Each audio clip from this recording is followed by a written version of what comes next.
एक कथा सुन लो महाभारत की। एक ब्रह्मचारी जिसका नाम उत्तंक था, उस ब्रह्मचारी ने अपने गुरुजी से कहा कि आपने मेरा समावर्तन संस्कार का समय सुनिश्चित कर दिया है, समावर्तन तो मेरा होगा पर मैं गुरु दक्षिणा दूंगा, आप आज्ञा करो। बोले बेटा तुमने सेवा की है वही दक्षिणा है, अब ज़्यादा दक्षिणा की आवश्यकता नहीं। नहीं सेवा बताओ, दक्षिणा तो आपको बतानी, आपको आज्ञा करनी पड़ेगी। हठ देखकर गुरुजी ने कहा कि जाओ अपनी माता जी से पूछ लो। गुरु माता? तो गुरु महाराज की जो गृहिणी थी उनसे पूछा। उन्होंने कहा अयोध्याधिपति महाराज, सौदास की धर्मपत्नी मदयंती, जो अपने कानों में कुंडल धारण करती, जिनसे अमृत टपकता रहता है, ऐसे अमृतस्रावी कुंडल मुझे ला करके दो। ब्रह्मचारी चल पड़ा, अयोध्या पहुंचा। कथा लंबी है, संक्षेप में सुना रहे। महाराज के दरबार में पहुंचा।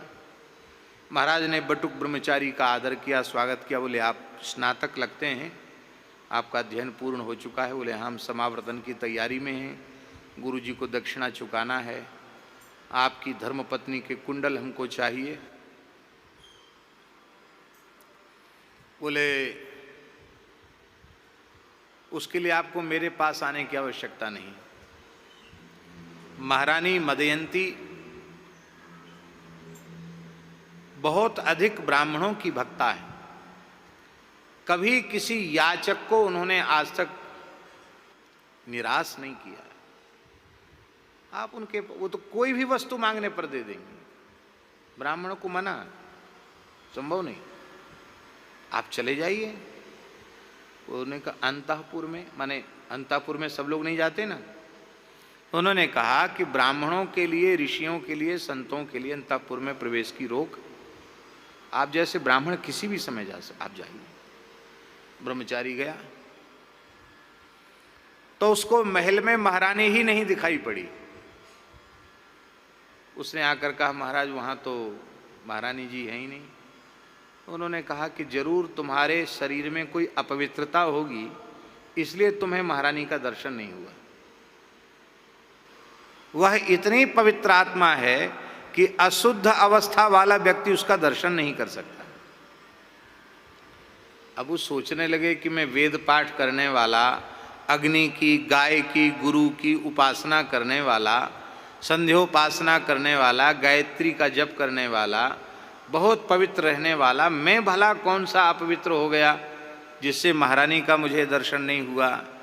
समझ में तो नहीं आता कि कहीं मेरे आचार विचार में गड़बड़ी हो। ध्यान से सुने। उसको ध्यान में आया कि जब हम रास्ते में आ रहे थे, बहुत जोर की भूख लगी थी, कोई भिक्षा मिली नहीं, तो एक वृक्ष का फल पक कर के नीचे गिरा हुआ था, उसको मैंने खा लिया। जल के अभाव में आचमन नहीं किया। लोग कहते ना आपद धर्म, वो आचमन नहीं किया, बस उतनी ही अशुद्धि थी। लोग कहते दाल भात खा के आचमन करना, फल खा के क्या आचमन करना, तो सूखी रूखी चीज है, अथवा तो ड्राई फ्रूट्स से हैं, उनको तो ऐसे ही चबा लो, हाथ धोने की जरूरत ही क्या है। अरे मुंह में कुछ भी डालोगे तो वो जो मुख जूठा हो गया, आचमन आवश्यक है। ब्रह्मचारी ने तत्काल घुटने तक अपने पैर धोए, हाथ धोए, आचमन प्राणायाम किया। आप हिष्ठा इत्यादि मंत्रों से, ब्राह्मी ऋचाओं से, कुशा के मोटक से सिर पे जल छिटका, और इसके बाद जैसे हो गया तो मदयंती दिखाई पड़ गई।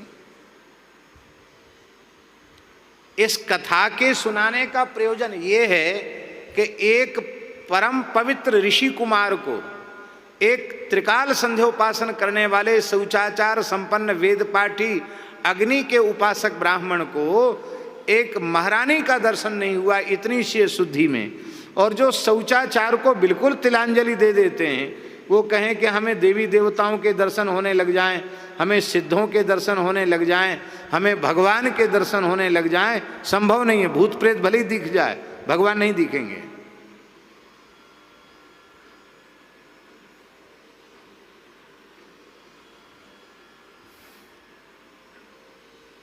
हमने अपनी आंखों से देखा है मुख पर वस्त्र बांध करके, कपड़ा बांध कर रसोई बनाते हुए, मौन होकर मुख पर कपड़ा। आज भी जगन्नाथपुरी में जगन्नाथ जी को जो सुआर हैं वो अपना मुख बांध करके रसोई बनाते हैं, मुख का श्वास उसमें न चला जाए। वहां के रसोइया को कोई छू जाएगा तो वो पूरा सिर से नहाएगा। भोग लगने के बाद फिर तो वहां जगन्नाथ जी का प्रसाद, जगन्नाथ जी का स्वरूप है। उसके पहले बहुत आचार विचार, और उस आचार विचार की महिमा है कि जगन्नाथ जी आरोगते हैं और वहां के प्रसाद में एक दिव्य स्वाद आता।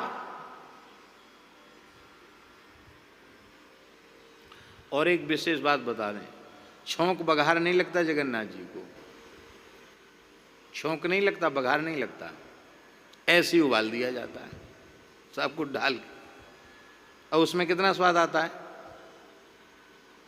वहां की दाल में जीरा दिखाई पड़ा, छौंक नहीं लगता।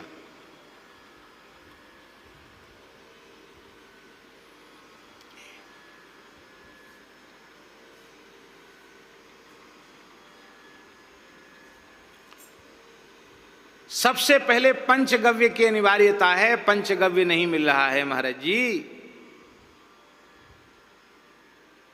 दीपक के लिए भारतीय वेद लक्षणा गाय का घी नहीं मिल रहा है। वस्तु भी अशुद्ध है। फिर करने वाले और कराने वाले जो जजमान हैं उनकी चुटिया ही नहीं है, उनके जनेऊ नहीं है।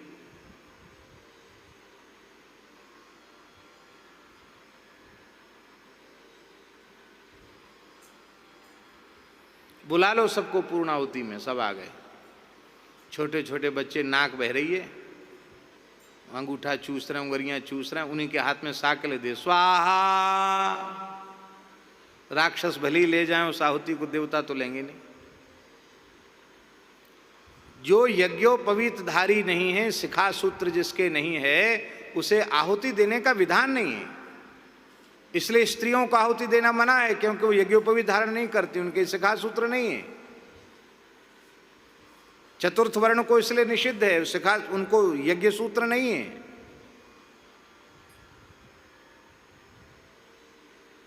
द्विजाति को जो पुण्य, जो फल यज्ञादि करने से मिलेगा, द्विजाति से इतर को सेवा करने से उसी पुण्य की प्राप्ति हो जाएगी। माताओं को यज्ञ करने की जरूरत नहीं है, पतिव्रत धर्म के पालन से सारे यज्ञ उनके संपन्न हो जाएं। क्या जरूरत उनको यज्ञ करने की।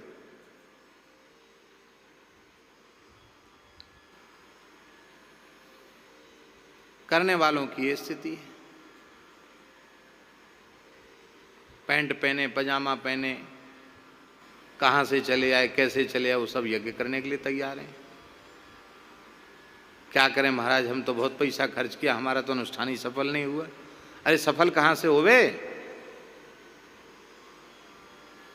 कराने वालों की ये स्थिति है। करने वाले कहते हैं यजमान, वो पंडित जी बहुत अच्छे, उनको बुलाओ। क्यों? बोले खर्च तो कम करते हैं वो, और मिनटों में काम कर देते हैं।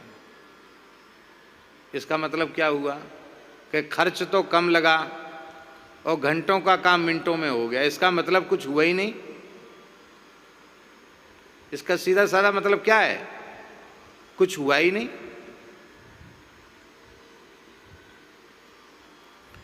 हमारे पूज्य महाराज जी की कथा थी, जहां हमारे शरीर का जन्म हुआ वहां। तो शरीर के पितामह ही यजमान थे। अब वो यजमान इस प्रकार से थे कि उन्होंने आखिरी श्रीमद् भागवत की कथा 92 वर्ष की आयु में की।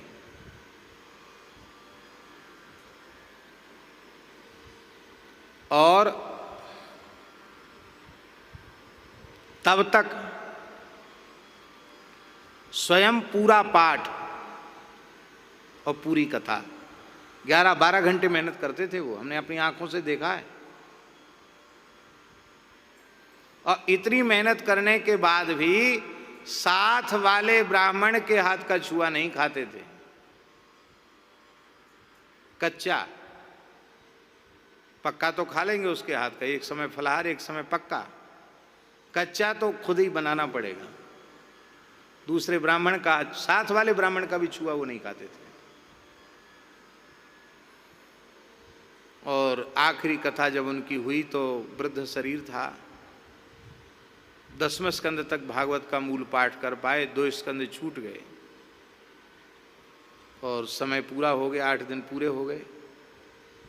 तो दक्षिणा तो ले ली उन्होंने, पर दक्षिणा को घर नहीं लाए, वहाँ सब ब्राह्मणों को वितरित करके भंडारा दे दिया। 2 स्कंद बचे थे, 11वां 12वां उसको हनुमान जी को पूरा सुनाया, रोते हुए सुनाया कि जीवन में ऐसा क्यों हुआ। पूरा पाठ करके घर आए, बोले अब आज के बाद कथा नहीं कहनी, लगता हम बूढ़े हो गए, बूढ़े को अब नहीं करना चाहिए, अब जीवन भर कथा बाँचे हैं, आखिरी में गुरु महाराज की कथा सुने। महाराज जी को बुलाया, बहुत से संत गए थे, तो वृंदावन के पंडित तो वृंदावन के ही होते हैं, जल्दी जल्दी करा देते पूजा पाठ। तो वो यजमान थे, तो वो हाथ जोड़ के बोले कि दक्षिणा तो आपको ही मिलेगी, हम तो यजमान हैं, हम नहीं लेंगे दक्षिणा, पर ये घसड़ पसड़ पूजा नहीं चलेगी, आप बैठे रहो। हमने अपने पूरे जीवन में गरीब से गरीब यजमान का कृत्य भी कराया है, तो जल्दी नहीं की कभी, सविधि कराया है, पूरा कराया है। जितना हमें ज्ञान है उतना हमने कराया है। हम सर्वज्ञ हैं हम नहीं कह सकते, पर जितनी हमारी जानकारी उतना हमने किया है, उतना हमने कराया है। उसमें कमी होगी ये हम सहन नहीं करेंगे। हमारे यहाँ से गए तो उन लोग मना कर दिया, बोले आप लोग बैठे रहो, हम कर लेंगे पूजा।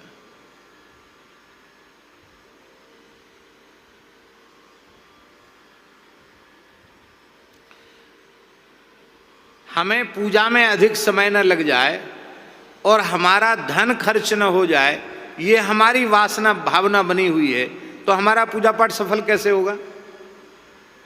होना यह चाहिए कि अधिक से अधिक समय पूजा में लगे, बढ़िया से बढ़िया सामग्री पूजा में आवे,